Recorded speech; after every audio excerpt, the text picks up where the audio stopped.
The summer sun hung high over Willow Creek, casting its golden rays across the quiet streets of this suburban town. At first glance, the town seemed idyllic, almost picturesque. Neatly trimmed lawns, white picket fences, and children's laughter echoing from nearby playgrounds. Yet beneath the serene surface lay a growing tension that few dared to address, an unspoken divide that had been simmering for years. This was a place where the past often whispered into the ears of the present, shaping actions, judgments, and fears. As the story begins, we find ourselves in a moment that seems ordinary, yet it will unravel into something unforgettable. Caleb and Jaden Turner, 14-year-old twins, are biking home under the warm sun, their younger brother Eli trailing behind on his scooter. The Turners, a family full of love, resilience, and hope, are about to face an event that will challenge everything they know about their community, themselves, and justice. What happened on that fateful summer day in Willow Creek would ignite a spark, not just in their lives, but across an entire town.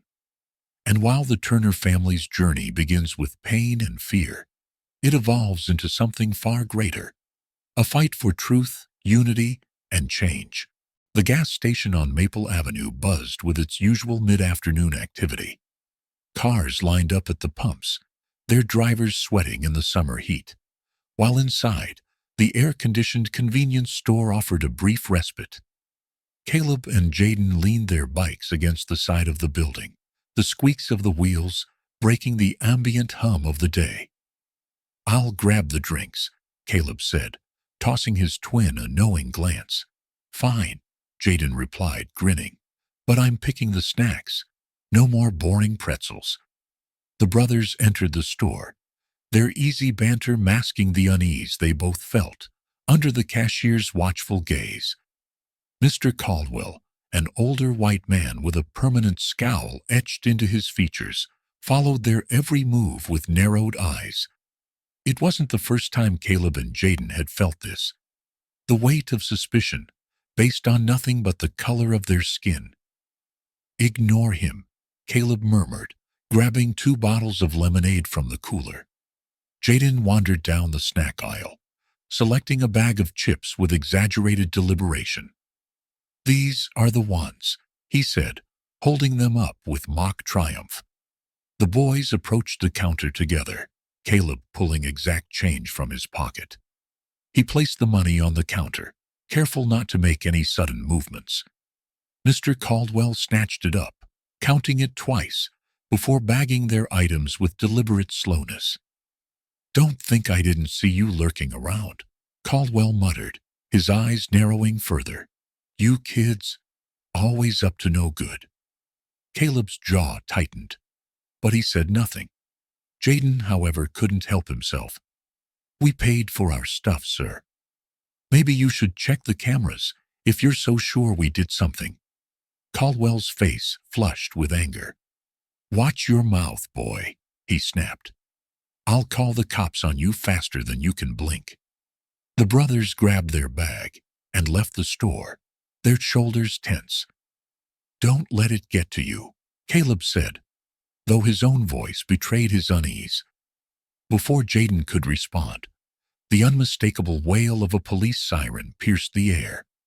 A black and white cruiser turned sharply into the gas station lot, its lights flashing. Officer Travis Holloway stepped out, adjusting his belt with an air of authority. He was tall, broad-shouldered, and exuded the kind of confidence that came from years of unchecked power. "Got a call about some troublemakers," Holloway said, his voice sharp as his boots crunched against the asphalt. His gaze landed on Caleb and Jaden, who stood frozen near their bikes. "That'd be you two, right?" "Sir, we didn't do anything," Caleb said, holding up the bag. "We have the receipt." Holloway ignored him, circling the boys like a predator, sizing up its prey. "Empty your pockets," he ordered. The twins complied. pulling out their house keys and loose change. Holloway's eyes gleamed with something almost gleeful as he knocked their belongings to the ground. "On your knees, hands behind your heads," he barked. Caleb and Jaden exchanged a terrified glance before obeying. The rough asphalt bit into their skin as Holloway cuffed them with unnecessary force, ignoring their protests. "Get in the car," he said, shoving them toward the cruiser. "Maybe a little lesson in respect will set you straight." The ride was silent, the only sounds the hum of the engine and the pounding of the boys' hearts. Holloway drove them out of town, the familiar streets giving way to dense woods. When he finally stopped, it was in a secluded clearing far from prying eyes. "Out," he commanded, dragging them from the car. Caleb tried once more. "Please, sir, check the cameras. We didn't steal anything." Holloway smirked, pulling a length of rope from his trunk. "Shut up." He forced them to sit back to back against a large oak tree, the rough bark digging into their skin as he tied them tightly. The ropes bit into their arms, leaving no room for escape. "A few hours out here will teach you some manners," Holloway sneered before walking back to his car. The engine roared to life, and the boys watched helplessly as the cruiser disappeared down the dirt road. The silence that followed was deafening, broken only by the sound of rustling leaves and their own labored breathing.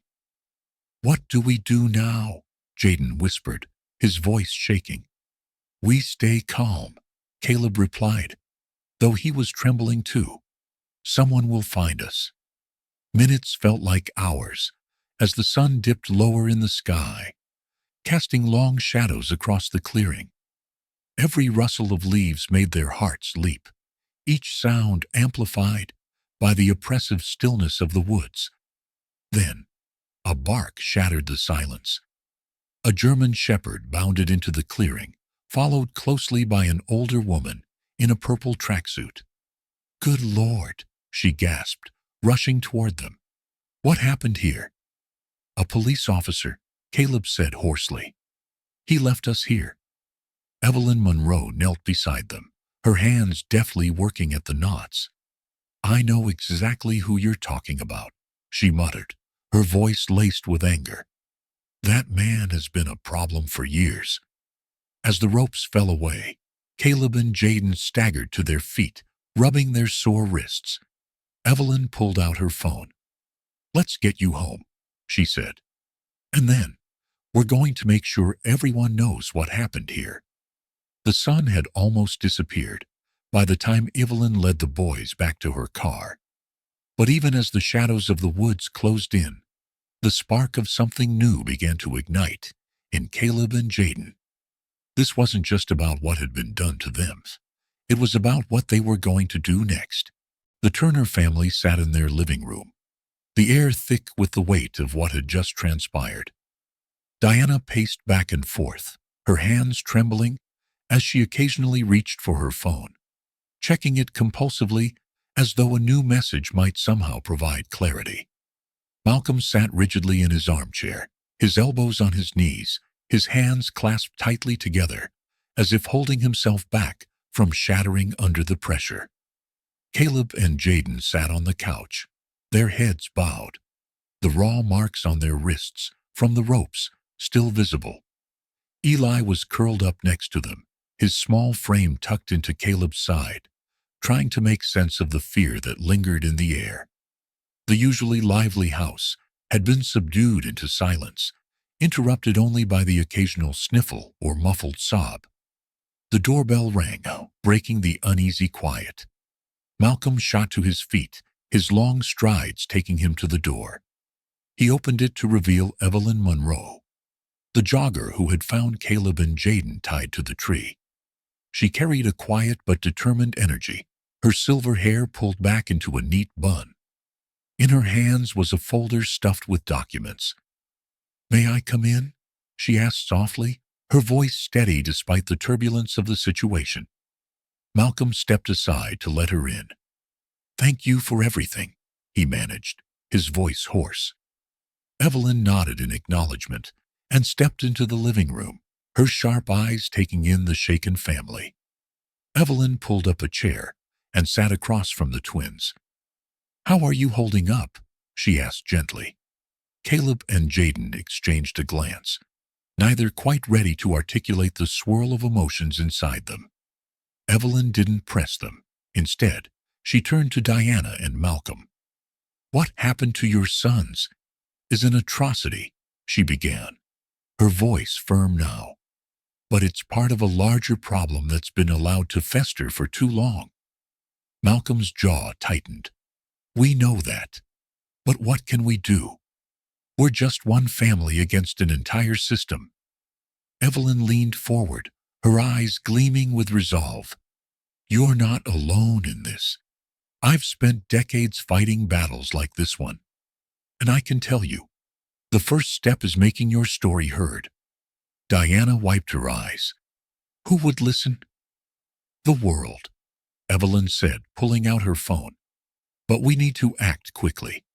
Social media can amplify voices like yours. If we share what happened, it could spark outrage. And outrage gets attention." Caleb's voice broke in, soft, but steady. "Will it change anything? Or will it just make people hate us more?" Evelyn's expression softened. "Change doesn't happen overnight, and it never happens without resistance. But every story told, every voice raised, chips away at the foundation of injustice. It's slow, but it's powerful." Malcolm nodded slowly. "All right, what do we do?" Within hours, a post appeared online. It included a picture of the ropes that had bound the twins and a detailed account of the incident.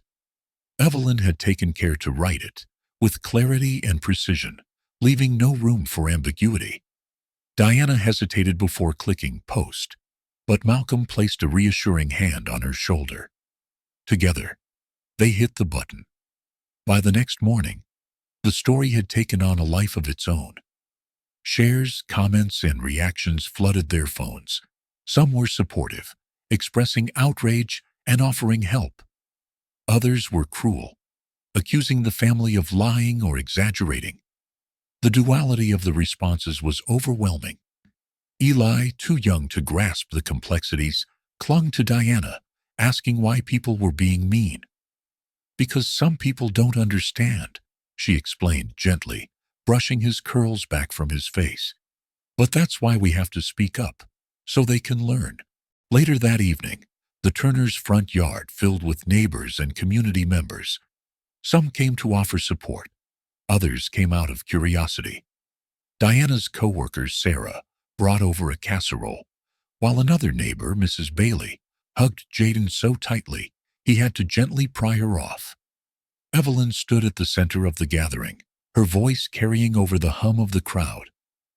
"This isn't just about the Turners," she said. "This is about holding people accountable. It's about ensuring no other child faces what Caleb and Jaden did." Malcolm spoke next, his deep voice commanding attention. "We need to demand answers from the people who are supposed to protect us. Officer Holloway abused his power. He needs to face consequences." A murmur of agreement swept through the crowd. Someone shouted, "How can we help?" Evelyn raised a hand. "Tomorrow, there's a community meeting at the center. Be there. Let's show them that we won't be silent." The next day, the Turner family arrived at the community center to find it packed wall to wall. The tension was palpable, with supporters and detractors filling the room. Signs adorned with messages like "Justice for the Turners" competed with others that read, "Support our police." When Evelyn stepped up to speak, the room fell silent. "What happened to Caleb and Jaden Turner is not an isolated incident," she began. "It is a symptom of a deeper sickness within our system."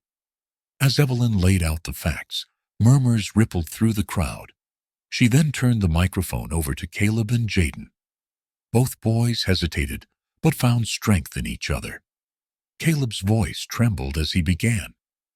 We didn't do anything wrong, but he made us feel like we didn't belong, like we were less. Jaden took a deep breath. It's not just about us. It's about all the kids who look like us, who might face the same thing. We just want to feel safe. Applause broke out, mingled with a few boos. A man in a suit, later identified as Officer Holloway's lawyer, stood to speak. My client acted within the bounds of his duty, he claimed, his voice cold and unyielding. He will not be vilified by a one-sided narrative. The room erupted into shouting, and Evelyn had to step in to restore order. But it was clear. This was just the beginning. Back at home, the Turners were exhausted. As they gathered in the living room, Diana's phone buzzed with a notification. It was from Mia Alvarez, a journalist with a reputation for exposing corruption. I've been following your story, the message read. I want to help. Diana looked up at Malcolm. Maybe this is the ally we need. Malcolm nodded, pulling his family close. We'll fight this. Together. The room was quiet for a moment, the only sound the faint ticking of the wall clock. Then Caleb spoke, his voice steady despite the storm around them. We're not giving up. Not now. Not ever. Outside, the night pressed against the windows, but inside, the Turners held tight to each other, their resolve burning brighter than ever.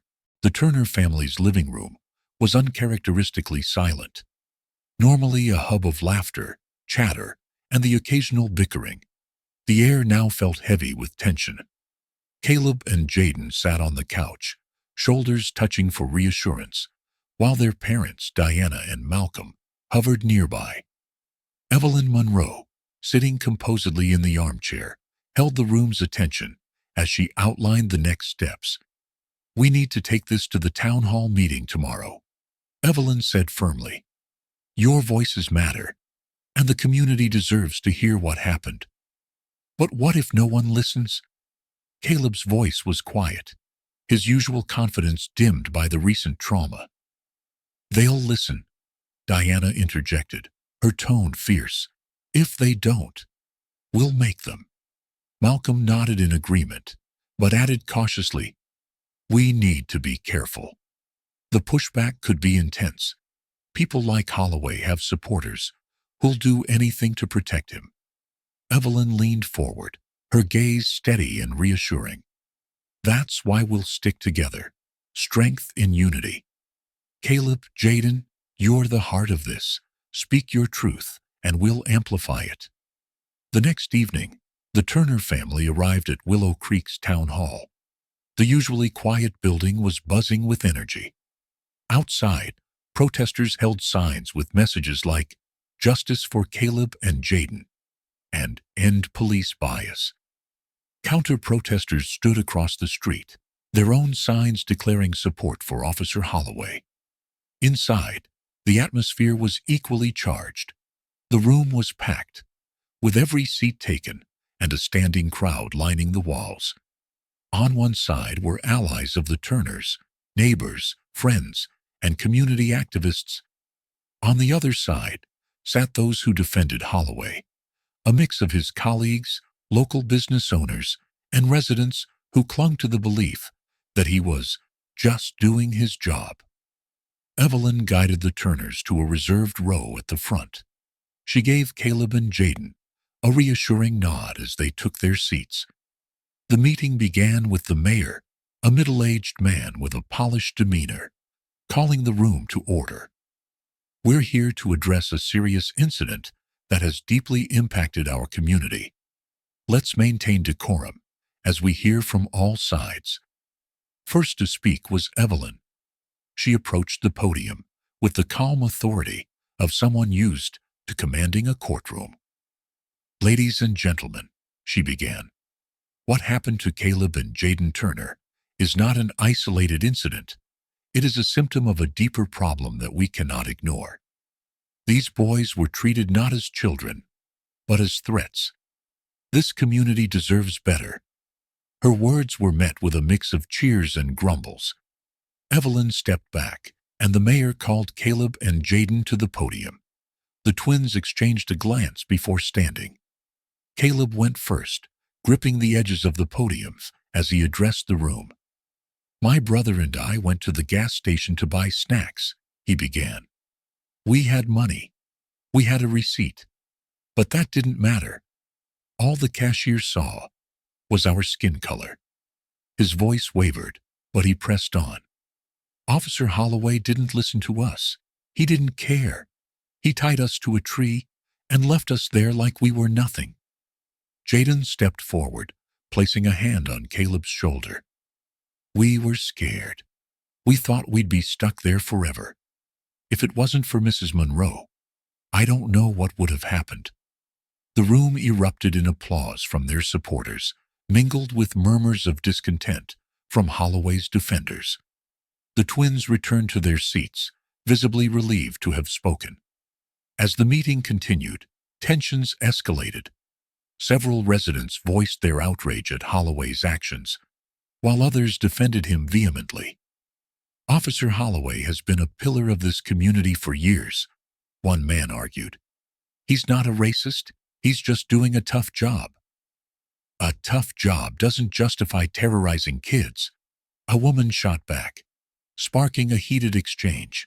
Meanwhile, in a corner of the room, journalist Mia Alvarez took meticulous notes. She had been covering local news for years, but felt a personal pull toward this story. The courage of Caleb and Jaden resonated with her, and she was determined to uncover the truth about Holloway's history. Back at the Turner household later that night, Diana received a call from her boss. The conversation was brief, but left her shaken. "What did they say?" Malcolm asked as Diana hung up. "They're worried my involvement might bring bad publicity to the company," Diana replied, her voice tight. "They didn't say it outright, but I'm on thin ice." Malcolm placed a reassuring hand on her shoulder. "We'll get through this. Together." Later, Mia knocked on Evelyn's door. The older woman welcomed her in, offering a cup of tea, as they discussed the night's events. "I've been digging into Holloway's record," Mia said, pulling out a folder. "There are multiple complaints against him, but most were quietly dismissed." Evelyn's eyes narrowed. "Typical. They protect their own." Mia nodded. "But this time it's different. The public's watching. If we can expose the truth, we might finally see some accountability." She handed Evelyn a printout of a particularly damning report. Evelyn's jaw tightened as she read it. "This isn't just about Caleb and Jaden," Evelyn said. "This is about a broken system, and we're going to fix it." The chapter ends with Mia's discovery, becoming the spark for a larger investigation. The camera metaphorically zooms out on Willow Creek, a town now at the center of a brewing storm. The Turners' fight for justice is no longer just their own. It's a battle for systemic change that will test the community's values and resilience. The atmosphere in Evelyn Monroe's home was tense yet purposeful. The modest living room, adorned with bookshelves and photographs documenting decades of activism, had become the unofficial headquarters for the investigation. The Turners sat close together on the worn but comfortable couch, a silent show of solidarity as Evelyn paced, her hands gesturing emphatically while she laid out the plan. "The first thing we need to do is focus on documentation," Evelyn said, her voice firm. "We already have the twins' testimony and the photographs I took in the woods. But this case will need more than their words to stand up against someone like Holloway. We need patterns, history, and proof of systemic neglect." Diana nodded, her hand gripping Malcolm's tightly. "What about witnesses? Can we find others who've experienced this?" Evelyn smiled tightly. "We'll need them. But first we dig into Holloway's record. I guarantee you this wasn't an isolated incident." Across the room, Mia Alvarez A local journalist known for her tenacious reporting leaned forward, her notebook balanced on her knee. "I've already started pulling public records," she said. "Holloway's name has come up in a handful of complaints over the years. Nothing stuck, of course, but the reports are there.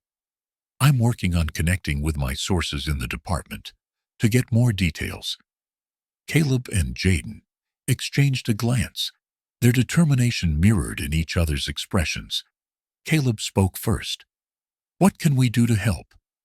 Evelyn paused, her gaze softening. "Your voices are powerful. Sharing your story is already making waves, but you need to be careful. This fight will make you targets. Stay close to your family and let us adults handle the riskier parts." Jaden's jaw tightened. "This is our fight, too. We're not going to sit back and watch." Evelyn nodded, respecting his resolve. "Then we'll find ways for you to contribute safely. For now, focus on staying visible and keeping the public engaged."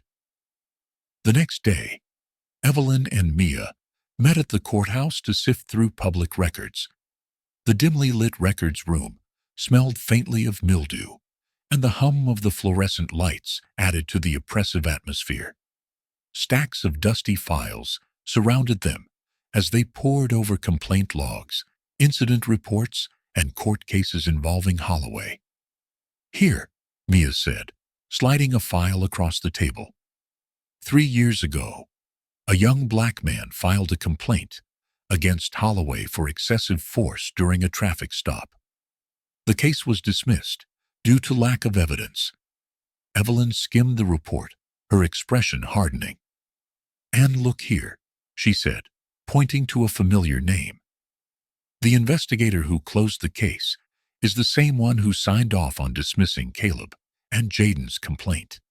This isn't coincidence." Mia's eyes narrowed. "It's a pattern. He's being protected by someone higher up." Evelyn's phone buzzed. She glanced at the screen and frowned. "Anonymous number. Could be a lead. Let me take this outside." Stepping into the chilly afternoon air, Evelyn answered cautiously.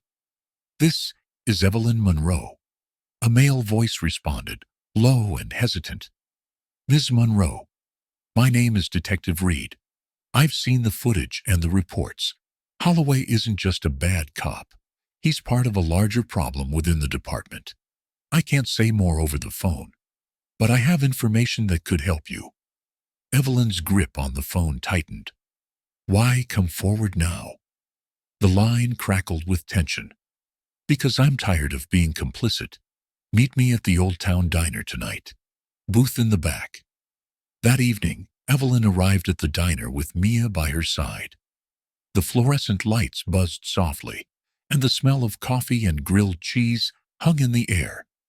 Detective Reed sat in the corner booth, his face partially obscured by a baseball cap. "Ms. Monroe, Mississippi Alvarez," he greeted them, sliding a thick envelope across the table. "Inside is everything I could find on Holloway. Internal memos, emails, and disciplinary records that were buried. But there's more. The department's leadership has been covering for him and others like him for years." Evelyn's eyes narrowed as she flipped through the papers. "This is damning. Why give it to us?" Reed leaned back, his expression weary. "Because this town deserves better. And if I try to bring it up internally, I'll be fired, or worse." Mia scribbled notes furiously. "Does this include the body cam footage?" Reed shook his head. "That's locked down tight. You'll need a court order or significant public pressure to get it released." Evelyn's lips pressed into a thin line. "Then, that's our next step." Back at the Turner household, Evelyn, Mia, and the family prepared for the next phase. Evelyn strategized with Diana and Malcolm, while Caleb and Jaden filmed a heartfelt video detailing their experience. Within hours of posting it online, the video went viral, sparking outrage and calls for action. Look at this, Caleb said, scrolling through the comments. People are sharing their own stories about Holloway and other officers. Diana watched over his shoulder, her heart swelling with a mix of pride and sorrow. This is bigger than us, she murmured. Malcolm placed a hand on her shoulder. And that's why we have to keep pushing.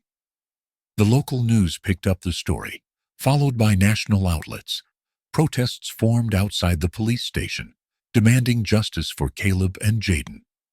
Signs bearing messages like "Accountability Now" and "Justice for the Turners" waved in the air as chants filled the streets. Inside the station, Officer Holloway sat at his desk, his jaw clenched as he watched the news coverage. His once confident demeanor faltered as his actions faced public scrutiny.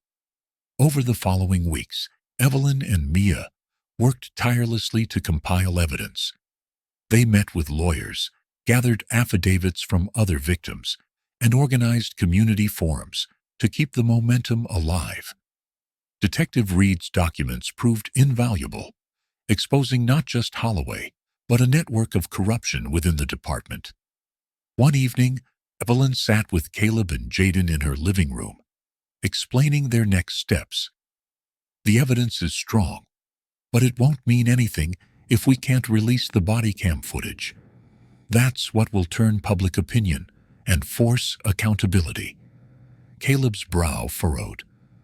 How do we get it? Evelyn smiled. With persistence and pressure. We're going to make it impossible for them to ignore us. One night, as Evelyn reviewed files late into the evening, her phone buzzed with a message from an unknown number. It contained a single line, "Meet me tomorrow. I have what you need." Attached was a grainy screenshot of a file labeled Holloway Body Cam and the coordinates to a secluded location. Evelyn stared at the screen, her heartbeat quickening. The stakes had just risen, and with them, the danger. The Turner household felt different now, as if the very air had thickened with a tension that refused to dissipate. It had been weeks since the incident, and yet, for Caleb and Jaden, the haunting memory of that tree lingered like a shadow that stretched across every corner of their lives. Despite their resilience, the twins couldn't help but glance over their shoulders when walking to school or hesitate before entering a store. Diana and Malcolm had noticed their boy's quiet transformation, their once carefree laughter now replaced by wary silence. Evelyn Monroe had become a frequent visitor, her presence a strange mix of comfort and urgency. She'd commandeered the Turners' dining room, transforming it into a war room. Papers were strewn across the table, legal briefs, police complaints, and photos of other victims who had encountered Officer Holloway's so-called lessons. Caleb and Jaden joined in these discussions, absorbing Evelyn's lessons about activism and the power of their voice. It was empowering, but it also painted a target on their backs. One late afternoon, as Evelyn reviewed a stack of reports, the doorbell rang. Malcolm answered to find Detective Reed standing on their porch, his face shadowed under the brim of his hat. He glanced nervously around the street before stepping inside. "Detective Reed," Malcolm greeted warily, motioning him toward the dining room. Reed looked around at the papers scattered across the table. "You've been busy," he said, his voice low. "You could say that," Evelyn replied coolly, crossing her arms. "Why are you here, Detective? Surely you're not here to defend Holloway." Reed's jaw tightened. "I'm here because I've seen enough. Enough to know that Holloway isn't just a bad apple. He's part of a rotten tree. And if you're serious about bringing him down, I might have something you'll want to see." Malcolm's brow furrowed. "Why now? Why risk your career for this?" Reed's eyes darted to Caleb and Jaden, who stood quietly near the stairs. "Because I've got kids too. Kids who look like them. And if I don't stand up now, I'll never forgive myself." Evelyn studied him for a long moment before nodding. "What do you have?" Reed reached into his jacket and pulled out a small flash drive. "Body cam footage," he said. "Not just from that day, but from other incidents. Some of it's been lost by the department, but I kept copies." Diana gasped. "Does this prove what he did?" Reed's face was grim. "More than that. It proves he's been protected." The group gathered around Evelyn's laptop as the footage played. The screen flickered with grainy images of Holloway's confrontations. A teenager pushed against a patrol car, a woman dragged from her car for questioning, and Holloway's sneering face as he tied Caleb and Jaden to the tree. The room was silent, except for the hum of the laptop and the occasional sharp intake of breath. "This is it," Evelyn whispered. "This is what we need." But Reed shook his head. "It's not enough. If you go public now, the department will bury it. They'll claim it's doctored, and Holloway's allies will make sure it never sees the light of day. You'll need public pressure, protests, media attention, and a strong legal team." Caleb and Jaden exchanged a glance. "We'll do it," Caleb said firmly. "We'll tell our story." Evelyn looked at them, her expression a mix of pride and concern. "It won't be easy. The threats will get worse." "Are you sure?" Jaden's jaw tightened. "We're sure." The first protest was organized within days. Flyers were distributed, social media posts went viral, and local activists joined the cause. On the day of the march, hundreds of people gathered in front of the police station, holding signs that read, "Justice for the Turners," and "No more Holloways." Caleb and Jaden stood at the front, their voices steady as they led chants. "When we speak up, they can't ignore us," Caleb shouted into the megaphone, his words echoing off the brick walls of the station. "We're not just fighting for ourselves, we're fighting for everyone who's ever been silenced." The crowd erupted in cheers, their unity a powerful force. But the Turners knew this was only the beginning. That night, as the family returned home, they found their front door spray-painted with the words, "Stay quiet." Diana's hands trembled as she cleaned the graffiti, while Malcolm stood guard with a baseball bat. Caleb and Jaden's determination hardened. Evelyn's voice cut through the tension. "This is what they do when they're afraid. It means we're winning. But we can't let them intimidate us."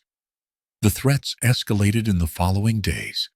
Anonymous calls and vandalism became frequent, forcing the Turners to install security cameras.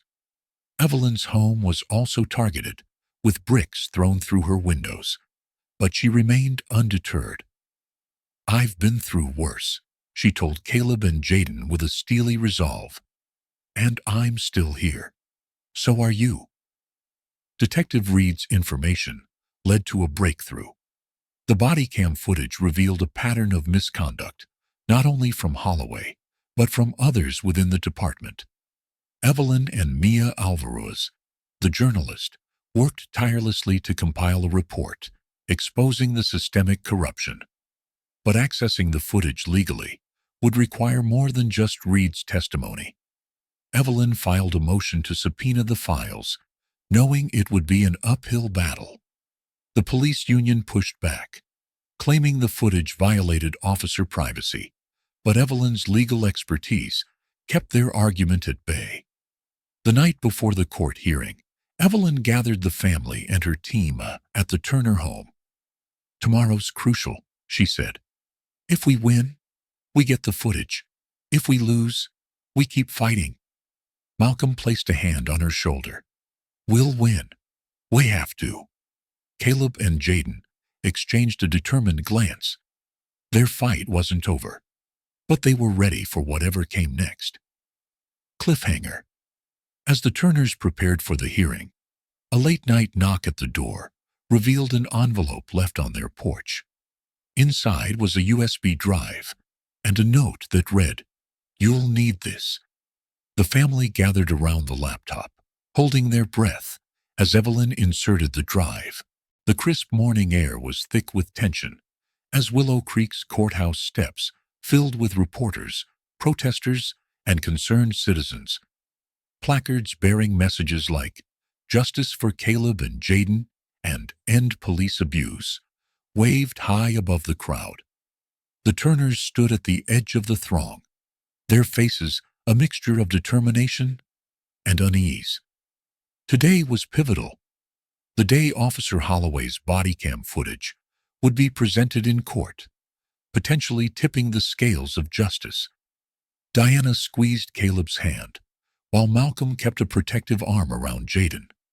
Evelyn Monroe, now a steady presence in their lives, joined them, her calm demeanor radiating confidence. The twins had come far since that harrowing day in the woods, but the scars of trauma still lingered. "No matter what happens," Evelyn said firmly, "you've already changed the conversation. Remember that." The family nodded, their resolve bolstered by her words. They climbed the courthouse steps together, cameras flashing in their faces. Reporters shouted questions, but Malcolm's steely gaze kept them at bay. Inside, the courtroom buzzed with murmurs as people took their seats. The Turners' legal team, led by civil rights attorney Clara Jensen, was already at the plaintiff's table. Across the aisle sat Officer Travis Holloway, his expression a mask of defiance. His defense attorney, a sharp-dressed man with a reputation for winning difficult cases, whispered in his ear. As the judge entered, the room fell silent. "All rise for the Honorable Judge Rita Calloway," the bailiff announced. The judge's stern gaze swept over the room before she took her seat. "We're here today to determine the admissibility of body cam footage in the case of Turner versus Holloway," Judge Calloway said. Her voice was measured, but carried the weight of authority. "Counsel, you may proceed." Clara rose, her presence commanding. "Your Honor, the body cam footage is crucial to this case. It provides an unfiltered account of Officer Holloway's actions, leaving no room for ambiguity." The defense attorney stood, his tone dripping with condescension. "Your Honor, this footage is being weaponized to malign my client. It's incomplete and lacks the context needed to understand the pressures of policing." Judge Calloway's sharp eyes narrowed. "I'll be the judge of that. Play the footage." The room grew eerily quiet as the courtroom clerk set up the screen. Caleb and Jaden exchanged a glance, their hands gripping the table's edge. The first moments of the footage were mundane. Holloway's patrol car cruising down a street, his voice narrating into the radio. But then came the encounter at the gas station. The courtroom watched as Holloway's body cam captured every detail. His aggressive tone, the twins' calm explanations, the cashier's vague accusations. The tension in the room thickened as the footage showed Holloway's decision to ignore their receipt and escalate the situation. Gasps erupted when the screen revealed him driving the boys to the secluded area and tying them to the tree. "Maybe this will teach you respect," Holloway's recorded voice sneered. The screen froze on the image of the twins, terrified and bound, their young faces streaked with tears. In the back of the courtroom, a woman sobbed quietly. Clara let the silence linger before speaking. "Your Honor, this footage speaks for itself. It is not only admissible, but essential to achieving justice." The defense attorney fumbled for a rebuttal, but the damage was done. Judge Calloway nodded solemnly. "The footage will be admitted.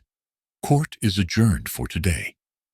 Outside the courthouse, the crowd had swelled. The release of the footage had spread like wildfire on social media, with hashtags like #Justice for the Twins trending nationally. Caleb and Jaden's faces had become symbols of resilience, their story igniting calls for reform far beyond Willow Creek. As the Turners descended the steps, They were met with cheers and chants. Caleb and Jaden hesitated, overwhelmed by the outpouring of support. A young girl broke through the crowd, clutching a homemade sign that read, "Thank you for being brave." Diana knelt to hug the girl, her eyes glistening. "No, thank you for standing with us."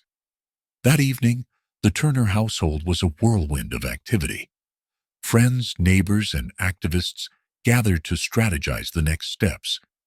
Evelyn's living room became a makeshift war room, papers and laptops spread across every surface. "This isn't just about Holloway anymore," Evelyn said, addressing the group. "This is about dismantling a system that allows people like him to operate with impunity." Mia Alvarez, the journalist who had been investigating the police department, chimed in. "The footage is a turning point, but we need more. I've been digging into past complaints against Holloway and his enablers. There's a pattern of abuse that's been covered up for years." Caleb and Jaden listened intently, their young faces resolute. "What can we do to help?" Caleb asked. Evelyn smiled. "You're already helping. By sharing your story, you've inspired people to act. But if you're ready for more, we could use your voices at the rally tomorrow." The twins nodded in unison. "We're ready." The next day, the rally drew a crowd larger than anyone had anticipated. The town square overflowed with people of all ages and backgrounds. A stage had been set up, and the Turners stood nervously in the wings as speakers took turns addressing the crowd. When Caleb and Jaden stepped forward, the applause was deafening. Caleb adjusted the microphone, his hands trembling slightly. "Thank you for being here," he began, his voice steady despite his nerves. "What happened to us was terrifying, but what's even scarier is knowing it could happen to anyone. That's why we're here, to make sure it doesn't." Jaden took over, his words raw and heartfelt. "We're just kids. We shouldn't have to be brave. But since we have to be, we're glad you're standing with us." The crowd erupted in cheers, their energy palpable. As the twins stepped back, Diana and Malcolm pulled them into a hug. Evelyn stood nearby, her eyes shining with pride. In the days that followed, the momentum continued to build. Holloway's indictment marked a turning point, but the fight for broader reform was far from over. Evelyn worked tirelessly with community leaders to draft proposals for an independent police oversight committee, while Mia's exposé on departmental corruption dominated headlines. The Turners became symbols of resilience and hope, their journey inspiring others to stand up against injustice. And while the road ahead was long, they faced it together, united by a shared purpose and an unshakable belief in the power of community. As Caleb and Jaden prepared for their next public appearance, Caleb looked at his brother and smiled. "We've come a long way, huh?" Jaden nodded. "And we're just getting started." The calm after the storm in Willow Creek was deceptive. While the town seemed to return to its usual rhythm, the emotional aftermath was anything but ordinary. For Caleb and Jaden Turner, the transition from the chaotic whirlwind of protests, legal battles, and media scrutiny to their daily lives brought unexpected challenges.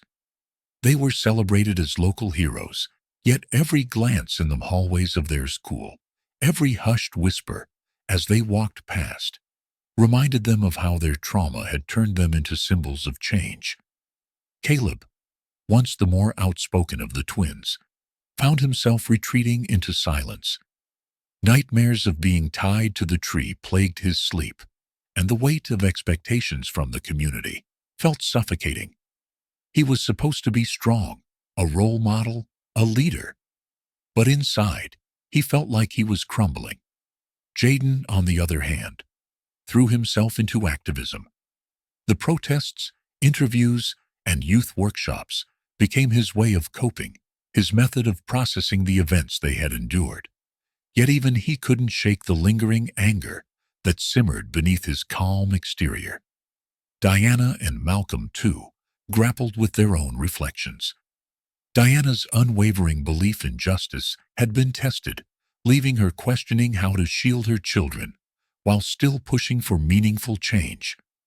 Malcolm, who had always been the family's rock, felt a pang of guilt for not having foreseen the events that would thrust their family into the spotlight.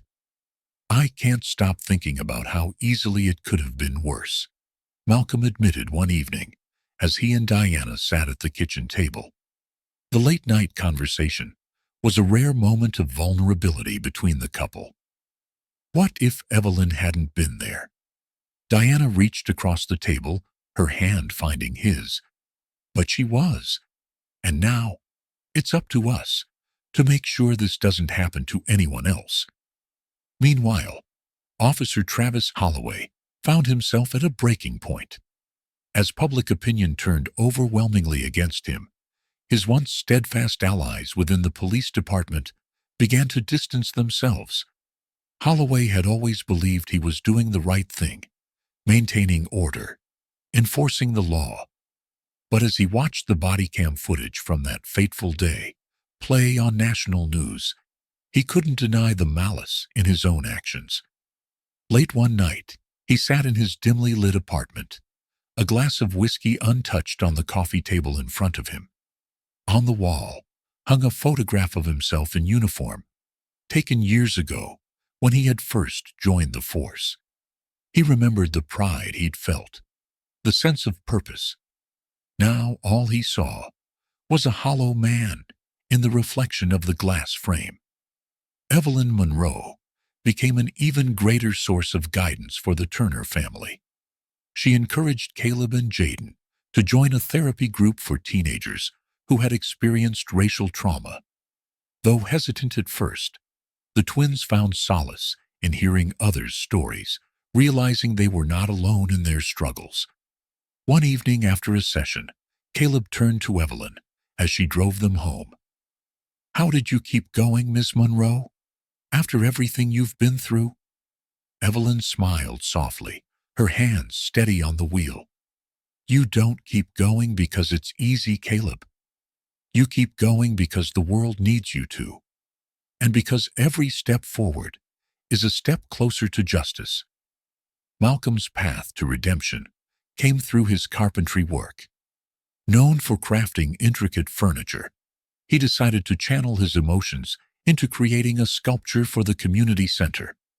The piece, titled Resilience, depicted two trees intertwined, their roots deeply connected, but their branches stretching toward the sky. It became a symbol of unity and growth, a reminder of how intertwined the Turner family's journey had become with the community's fight for justice. The day Malcolm unveiled the sculpture, the youth center was packed with locals. As the cloth was pulled back, the room fell silent. Then applause erupted, accompanied by murmurs of appreciation. Malcolm stood back, his hands resting on Diana's shoulders, as Caleb, Jaden, and Eli admired their father's creation. Toward the end of the chapter, the Turners receive an unexpected letter. It's from an anonymous benefactor who had heard their story and wanted to support their activism. Enclosed was a check to establish a scholarship fund in Caleb and Jaden's names. The gesture, while humbling, carried a weight of responsibility that Caleb and Jaden were beginning to understand. "We have to make this count," Jaden said, holding the check. "Not just for us, but for everyone." As the family sat together in the living room, the light of the setting sun filtering through the windows, a sense of hope began to settle over them. They were still healing, still figuring out their path forward. But for the first time since the incident, they felt like they were no longer walking that path alone. Caleb receives an email from a prominent activist inviting him and Jaden to speak at a national summit on racial justice. It's an opportunity that could amplify their message, but it's also a step that would thrust them even further into the public eye. As Caleb reads the email aloud to his family, the room falls silent, the weight of the decision hanging heavy in the air. The Turner family stood at a crossroads, their story having rippled far beyond Willow Creek. Despite the pain and struggles of the past months, Caleb and Jaden had emerged as figures of hope. Now, as they prepared to lead a workshop at the youth center, they were beginning to understand the magnitude of their influence.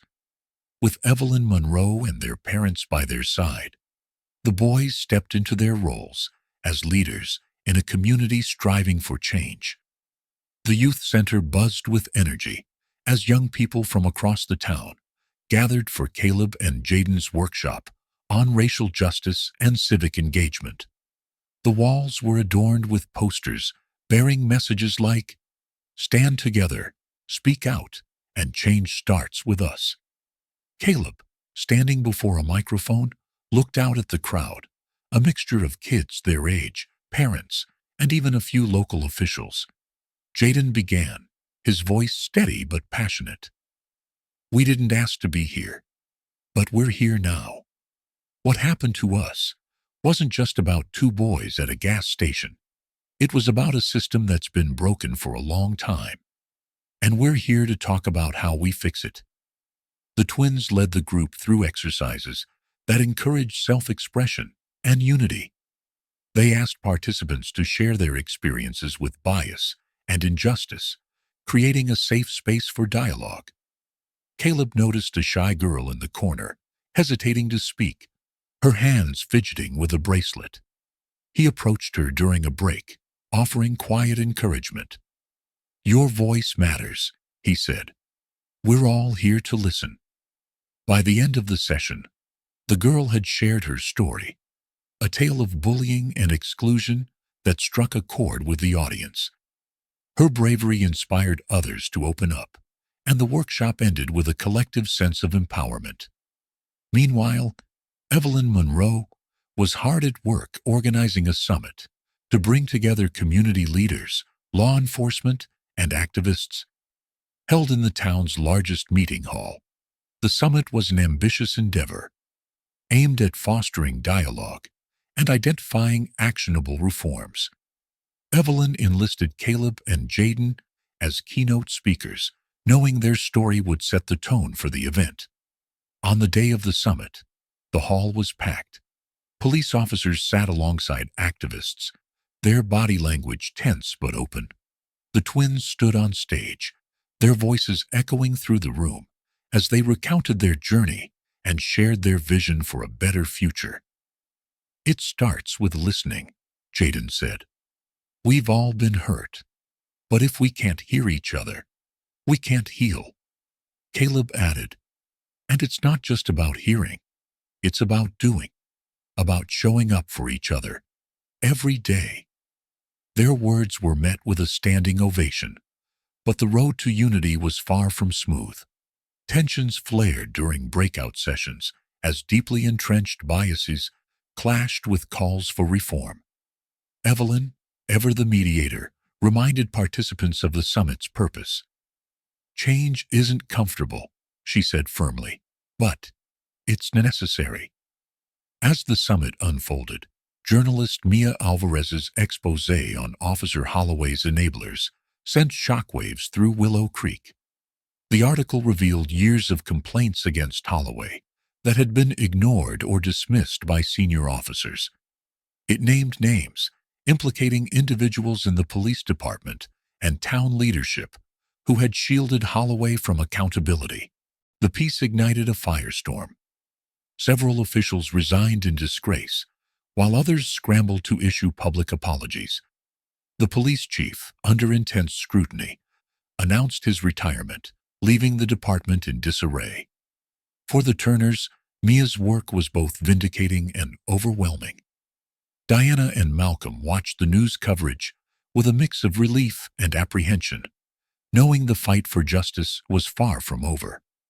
A surprise attendee at the summit added a layer of complexity to the unfolding story.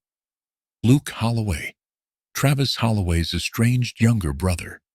Unlike his sibling, Luke had pursued a career in social work, dedicating his life to helping underserved communities. His presence was met with skepticism, but he requested a chance to speak. "My brother and I grew up in the same house, but we walked very different paths," Luke began, his voice heavy with emotion. "What Travis did was wrong. There's no excuse for it. But I want to share something that might help us understand how someone becomes the person he is." Luke revealed a history of abuse within their family. A father who ruled with an iron fist, instilling fear and aggression in his children. "Travis took that anger and let it consume him," Luke said. "I channeled mine into breaking the cycle. But understanding where he came from doesn't mean excusing what he's done. It means we have to work harder to ensure no one else follows that path." His words sparked a heated debate among attendees. Some argued that Holloway's actions were unforgivable, while others saw value in addressing the root causes of systemic problems. For Caleb and Jaden, the moment reinforced the importance of their work. They were not just fighting for justice, but for a future where such cycles could be broken. By the end of the summit, several actionable steps were proposed, including the creation of a police oversight committee and mandatory bias training for officers. Evelyn and the Turners left, feeling cautiously optimistic, though they knew the journey ahead would be long. Back at the youth center, the twins continued to lead workshops, their message resonating with an ever-growing audience. They received letters from young people across the country, sharing their own stories of struggle and resilience. The Turner family's living room became a hub of activity as they brainstormed ways to expand their efforts. One evening, after a particularly exhausting day, Caleb and Jaden sat on the back porch of their house, looking out at the stars. Eli joined them, clutching a notebook filled with sketches of superheroes he'd drawn. "You guys are like heroes," Eli said, his voice filled with admiration. Caleb chuckled. "We're just doing what we can, little man." "But that's what makes you heroes," Eli insisted. As the three brothers sat together, a sense of peace settled over them. They were far from finished, but they were no longer alone. The bridges they were building, within their community, their family, and themselves, were strong enough to carry them forward. Late that night, Caleb receives an email from a national organization inviting him and Jaden to participate in a youth leadership program in Washington, D.C. The opportunity is groundbreaking, but it also comes with difficult decisions about balancing their activism with their personal lives. As Caleb reads the email aloud, Jaden looks at him, a spark of determination in his eyes. "We've got work to do," he says. The sun rose over Willow Creek, its golden rays illuminating a town still grappling with the aftershocks of truth.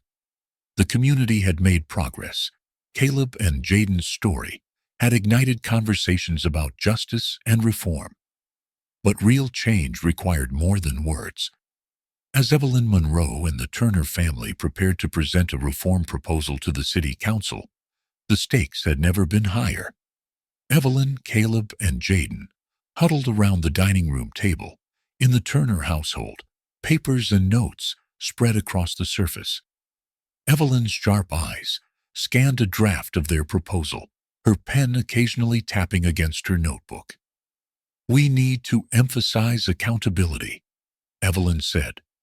"An oversight committee isn't enough unless it has real authority to enforce consequences."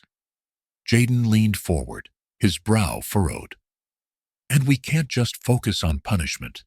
We need to include prevention, like bias training and community engagement programs." Caleb nodded. "If we can stop these things before they start, that's the real win." Malcolm entered the room with a tray of coffee and snacks, his quiet presence a steadying force. "You're doing important work here," he said. "Don't let the naysayers distract you." The family worked late into the night, refining their proposal with Evelyn's guidance. Each section was carefully crafted to address not just the symptoms of injustice, but the systemic issues that enabled them. The city council chamber buzzed with anticipation as the Turners and Evelyn entered, flanked by supporters from the community.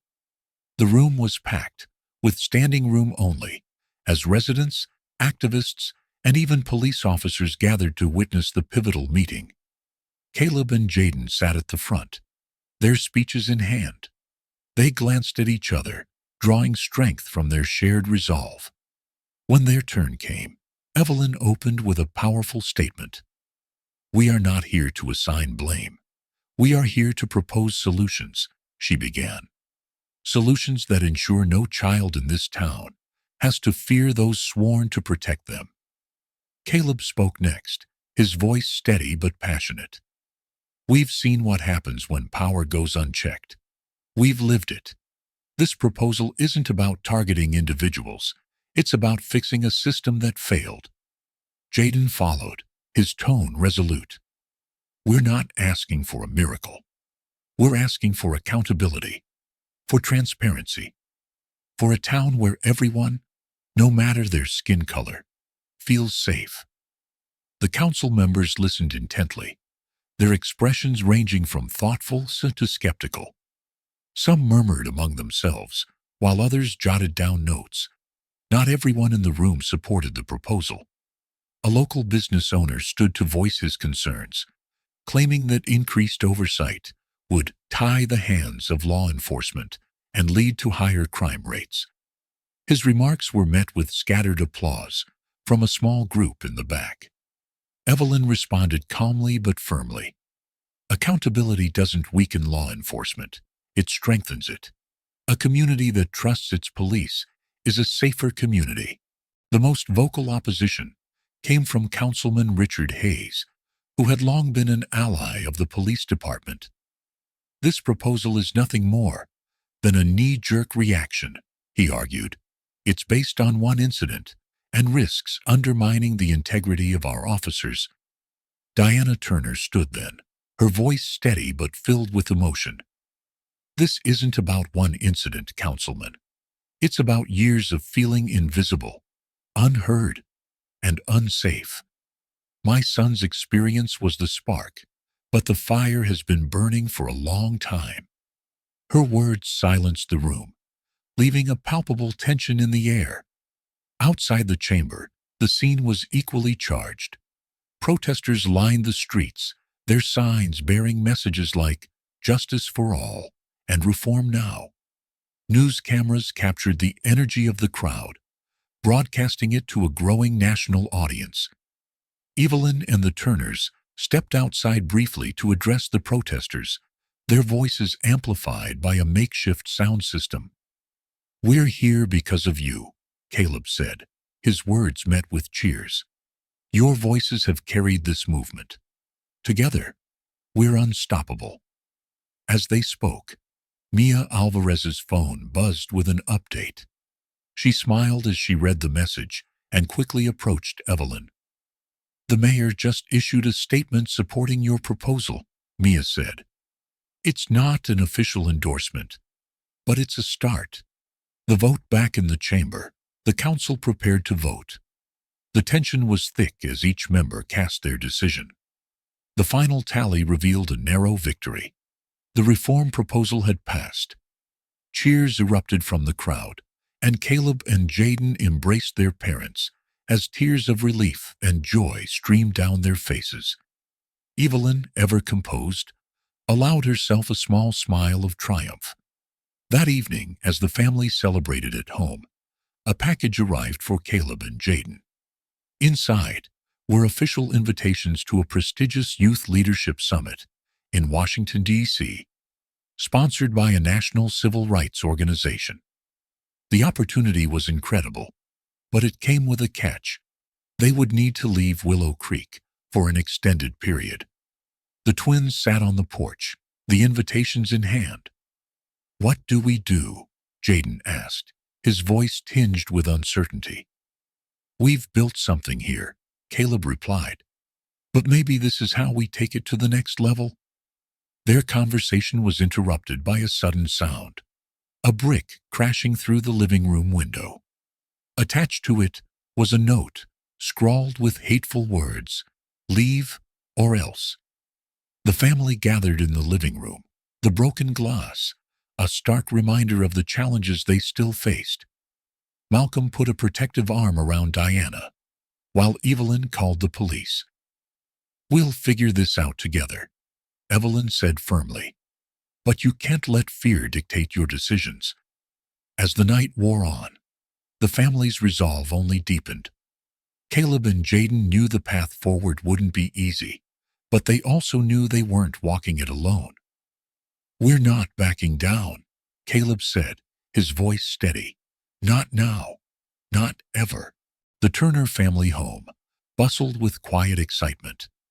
The sunlit dining room table was covered with documents, invitations, and a map of Washington, D.C., marking Caleb and Jaden's upcoming trip. Their selection for the prestigious Youth Leadership Summit was not only a monumental step for them, but also a moment of pride for the entire Willow Creek community. But the recent threats loomed heavily over their decision. The broken window and hateful message were stark reminders that not everyone welcomed change. Diana Turner moved between the kitchen and dining room, her steps quick and purposeful. "Don't forget to pack enough formal wear," she called to the twins as they reviewed their schedule for the summit. "Got it, Mom," Jaden replied, glancing at Caleb. "And we need to finalize our speech." Caleb nodded, but his brow was furrowed. "It's hard to focus knowing someone out there wants to scare us into silence." Malcolm, seated at the head of the table, looked up from his laptop. "Fear thrives when we let it dictate our actions," he said. "But courage isn't the absence of fear. It's acting despite it." As he spoke, Evelyn Monroe entered, her expression serious but calm. She held a stack of papers in one hand and a thermos in the other. "I've been in touch with the local authorities," she announced, setting the papers down. "They're stepping up patrols around the neighborhood, and we've got the community watching out for you." Her words were comforting, but Caleb and Jaden exchanged a glance. The weight of being symbols for change felt heavier with each passing day. The high school auditorium was packed with families, students, and faculty. Balloons and banners hung from the ceiling, and the sound of excited chatter filled the air. It was graduation day, and Caleb and Jaden were among the students set to deliver a speech. As they approached the podium, the room grew quiet. Caleb adjusted the microphone and looked out at the crowd, his nerves melting into determination. "When we started high school," Caleb began, "we never imagined our journey would include something as transformative and as challenging as the past year." Jaden took over seamlessly. "But challenges have a way of revealing who we are and what we stand for. For us, it meant standing up, speaking out, and believing that change is possible, even when it feels impossible." Their words were met with applause, tears glistening in the eyes of many audience members. At the end of the ceremony, the twins were surrounded by classmates and teachers, all eager to congratulate them. Later that evening, as the family gathered in their living room to celebrate, a knock at the door interrupted the festivities.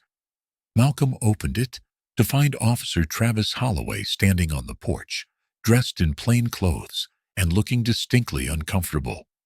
The room fell silent as Holloway stepped inside, his gaze shifting nervously between the family members. I wanted to apologize," he began, his voice hesitant. "I know my words won't erase what I did, but I've been working with a counselor, and I'm trying to understand how I got to that point." Diana crossed her arms, her expression unreadable. "And why now?" she asked. "Why come here tonight?" Holloway's shoulders slumped slightly. "Because I need to own what I did, not just in court or to the media, but to the people I hurt the most." The twins stood side by side, their faces a mixture of skepticism and curiosity. Caleb spoke first. "You traumatized us. You left us tied to a tree in the middle of nowhere. Do you even understand what that did to us?" "I don't fully understand," Holloway admitted, his voice cracking. "But I want to learn, and I want to make amends, however I can." After Holloway left, the family sat in a circle, processing the encounter. Malcolm broke the silence. "Forgiveness doesn't mean forgetting," he said. "But it does mean freeing yourself from the anger that holds you back." Evelyn nodded. "It's a deeply personal choice, and it's okay if you're not ready." The twins exchanged a glance. Caleb spoke quietly. "Maybe forgiveness isn't for him. It's for us. But it's going to take time." The summit venue was a grand conference hall, its walls adorned with banners celebrating youth leadership and civic engagement. Caleb and Jaden stood backstage, their nerves palpable as they prepared for their keynote speech. "Are we ready for this?" Jaden asked, adjusting his tie. Caleb smiled. "We've faced worse. Let's do this." When they took the stage, the audience of young leaders and prominent activists erupted into applause. The twins shared their story with honesty and vulnerability, emphasizing the importance of speaking out and building bridges. "Our journey started in fear and anger," Caleb said. "But it's grown into something bigger than us. It's about hope, resilience, and the belief that we can create a better world." As they finished, the crowd rose to its feet in a standing ovation. Among the audience were representatives from major universities, one of whom approached the twins afterward to personally congratulate them. Back at the Turner home, the family gathered around the dining table once again. A letter sat in the center, bearing the seal of a prestigious university. Caleb opened it, his hands trembling. As he read, a smile spread across his face. "We both got full scholarships," he announced, his voice filled with disbelief and joy. The room erupted in cheers and hugs. Evelyn raised her glass of lemonade in a toast. "To the Turner family," she said, "and to the incredible journey ahead." The National Civil Rights Conference was a monumental event, drawing leaders, activists, and community members from across the country. Held in the heart of Washington, D.C., the conference hall was a modern marvel, with sleek glass walls that reflected the bustling energy of the city. The Turner family stood backstage, preparing for Caleb and Jaden's keynote speech. Evelyn Monroe adjusted the microphone on the podium, her commanding presence filling the room as she introduced the twins. "Today we have the honor of hearing from two remarkable young leaders whose journey from adversity to activism is a story of resilience, courage, and hope." The applause was thunderous as Caleb and Jaden walked onto the stage, their confident strides belying the nerves they felt.